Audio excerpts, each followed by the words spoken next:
I flew home for my birthday after working overseas for 2 years. I walked in with luggage and a smile. My room was gone. My mom said, "We turned it into a yoga studio."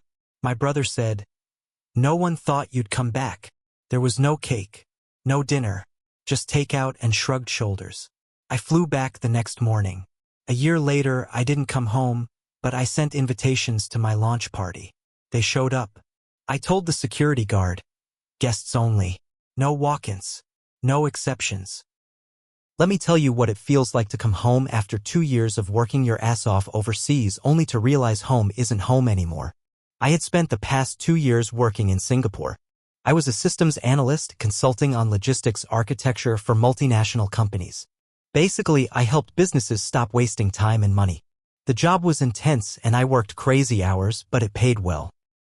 I learned fast, saved every dime, and kept thinking about coming home to see my family. I told myself, they're gonna be proud. I'll surprise them for my birthday. Maybe we'll sit around the table like we used to. Maybe we'll laugh again. God, I was dumb. I didn't tell them I was coming. I figured it'd be a nice surprise. I'd been gone so long I thought they'd be excited. I booked the flight 6 weeks in advance. Bought gifts. Brought chocolate from Changi Airport. 2 suitcases full. Some for me, some for them. I landed back in Denver, caught a lift, and headed straight to the house I grew up in. It was around 6:30 in the evening. The sky over Aurora had that familiar orange-gray tint. The air a little cooler than I remembered. I felt nervous, like I was going to see old friends after too long. Heart beating fast, smile glued on my face. I rolled my suitcases to the door and knocked. My mom opened it. She stared at me. Her face didn't light up like I imagined. It looked like someone had dropped off a package she forgot she ordered. "Oh, you're here." That was it. No hug. No, oh my God. Nothing. I stood there like a damn fool. "I wanted to surprise you," I said. She stepped aside to let me in without saying a word. The house smelled like lavender incense and mint oil. I walked in slowly, looking around. Nothing felt warm or welcoming. Felt staged like a show home. My stepdad, Doug, walked past in shorts and a tank top, gave me a nod, then kept walking toward the den. No, hey, welcome home. Just a nod. Like I was the cable guy. I left my suitcases by the stairs and looked at my mom. "Where's Ryan?" "In his room," she said. "Still lives here." I nodded and started heading up the stairs. That's when I saw it. Or didn't. My bedroom door was half open, but something was off. The light inside was too bright. I pushed the door open and just stood there. There was no bed, no desk, no shelves. My high school photos were gone. The walls had been painted white. A mirror covered one side of the wall. Yoga mats were rolled in a basket. There was a little sound machine on the floor making fake water sounds. I turned around.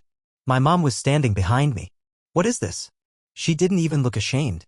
"I turned it into my yoga room," she said, like she was telling me what time dinner was. I blinked. "You turned my room into a yoga studio?" She shrugged. "You'd been gone 2 years. I thought you were staying overseas. You said you liked it there. I never said I was never coming back. We didn't think you would." Then Ryan popped out of his room, still holding his Xbox controller. He looked older, heavier, messy hair. Same attitude. "No one thought you'd come back," he said, grinning like it was funny. I just stood there, like a ghost in my own house, like someone had erased me. "What about my stuff?" I asked. My mom waved toward the garage. "We packed it in boxes. It's all still here. Somewhere." I walked downstairs in silence. Sat on the couch, staring at the blank TV screen.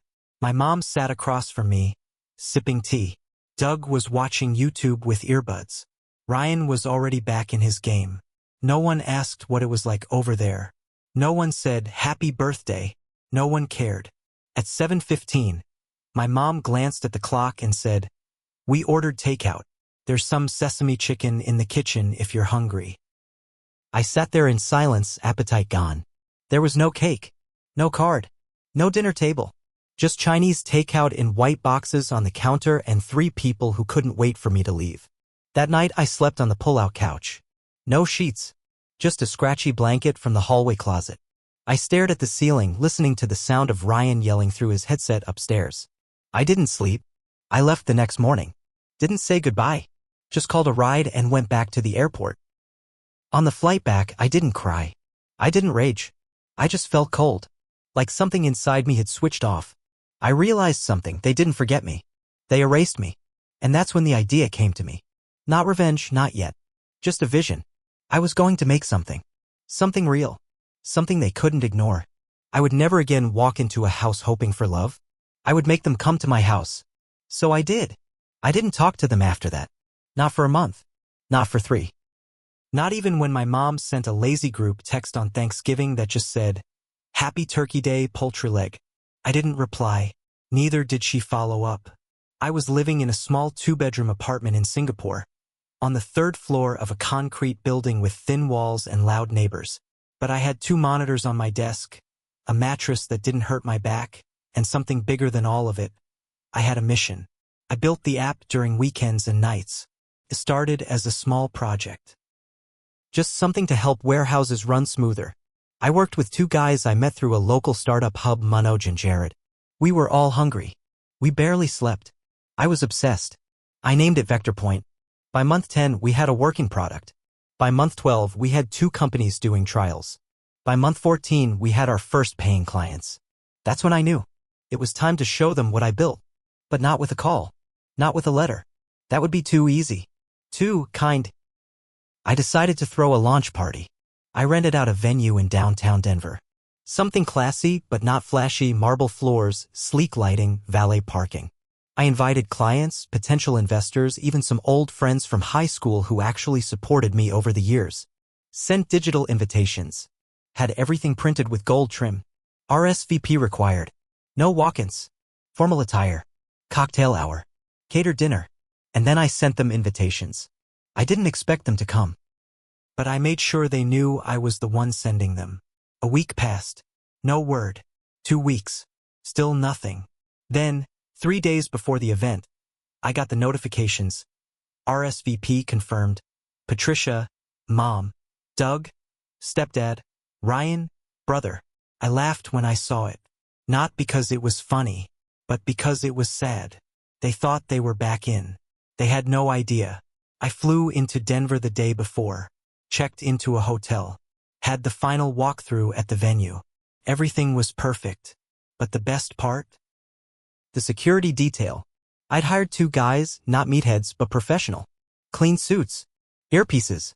I handed them a guest list. Showed them photos of my family. These 3 names, I told them, only allowed in if I personally approve it. Do not let them in without a word from me. The day of the event, I wore a dark navy suit and a silver tie. Clean shave. Nice watch. I stood near the entrance with a champagne flute in one hand, watching as guests arrived. Then, right around 6:48 p.m., I saw them. My mom in a black cocktail dress that still had the tag sticking out near her shoulder. Doug in a wrinkled blazer. Ryan in a shirt that still had visible lint on the collar. They looked around like they belonged. My mom spotted me and lit up like we were on a damn sitcom reunion. I didn't move. I didn't wave. Instead, I turned to one of the security guards. "Guests only," I said. "No walk-ins. No exceptions." He nodded and moved to intercept them before they reached the check-in table. I walked up just in time to hear my mom say, "My son is hosting this party." "I understand, ma'am," the guard said. "But you're not on the approved guest list." Ryan looked annoyed. "He invited us." I stepped in, standing right in front of them. They all looked at me, confused. My mom smiled. "There you are. We thought maybe you were inside already." I said, voice flat. Doug tried to chime in. "Congrats, man. Heard you're doing well." I didn't answer. Instead, I turned back to the guard. "They're not guests," I said clearly. "They didn't RSVP the way we asked. We're at capacity." The guard looked back and forth. "Understood." "Wait." My mom stepped forward. "You sent us the invite." "Yeah," I said. "Just like I flew home for my birthday." They blinked. I kept going. "Remember that? 2 years overseas. I came back, thinking maybe someone missed me. You gave away my room." Said no one thought I'd come back. "You fed me takeout on my birthday. No cake. No, glad to see you. Just silence. She looked stunned. I didn't think, no, you didn't, I said. You didn't think at all. Ryan crossed his arms. So this is your revenge? Seriously? Grow up. I looked at him dead in the eye. This isn't revenge, I said. This is boundaries. You made it clear I wasn't part of your home. So now you're not part of mine. And with that, I turned and walked back inside. The security guard stood his ground. I didn't look back. Inside, I should have been glowing. People were clapping, smiling. My co-founders raised a toast to me. Investors leaned in with interest. A small Denver tech blog reporter asked for a photo. I posed, smiled, even laughed a little. But I couldn't stop glancing at the front door. Not because I felt bad. Because I knew my mom. She wasn't going to just leave. 10 minutes later, the head of security came up to me quietly. Sir, the woman from earlier is still outside. She's making a bit of a scene. Of course she was. I nodded and walked toward the lobby. Through the glass, I saw my mom pacing with her phone in her hand.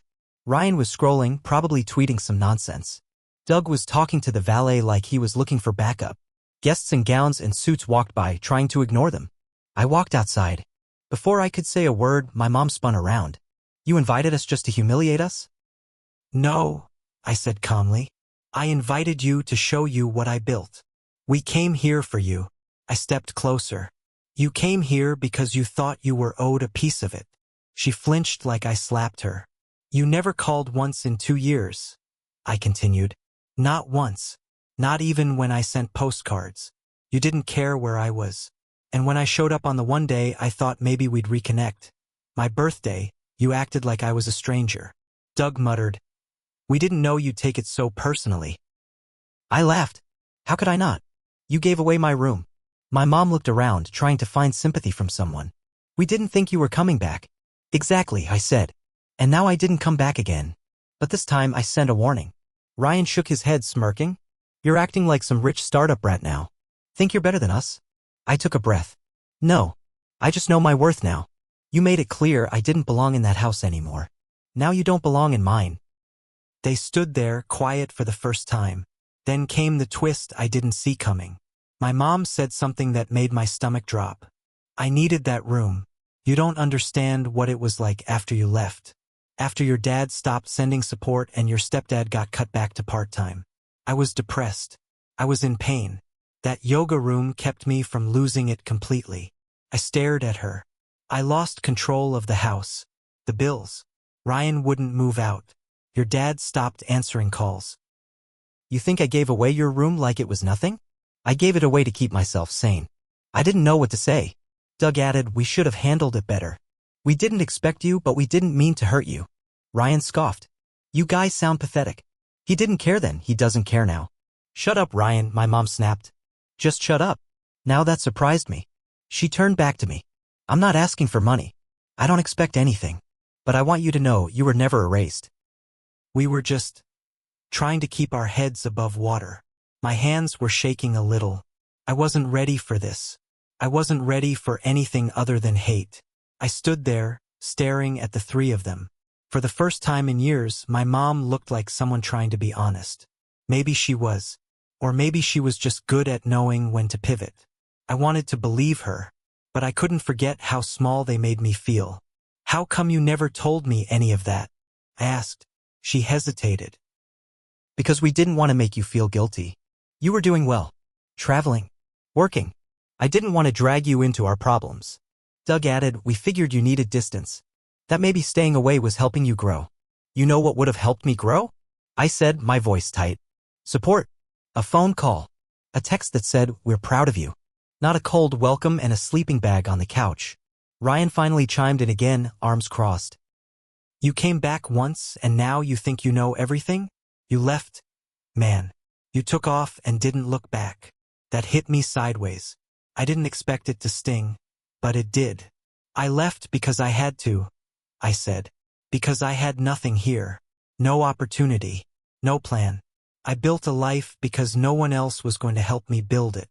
Then he dropped the twist I never saw coming. You know Mom almost sold your stuff? I froze.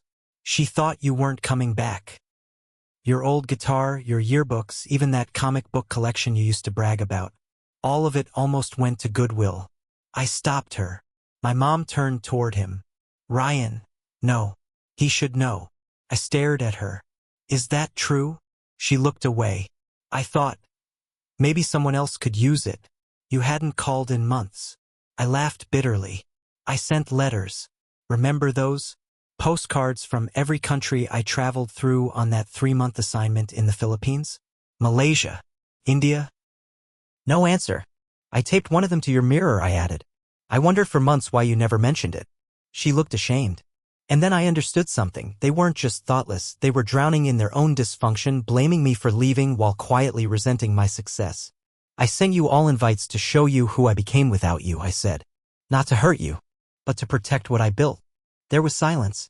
And then Ryan, of all people, said something I never expected.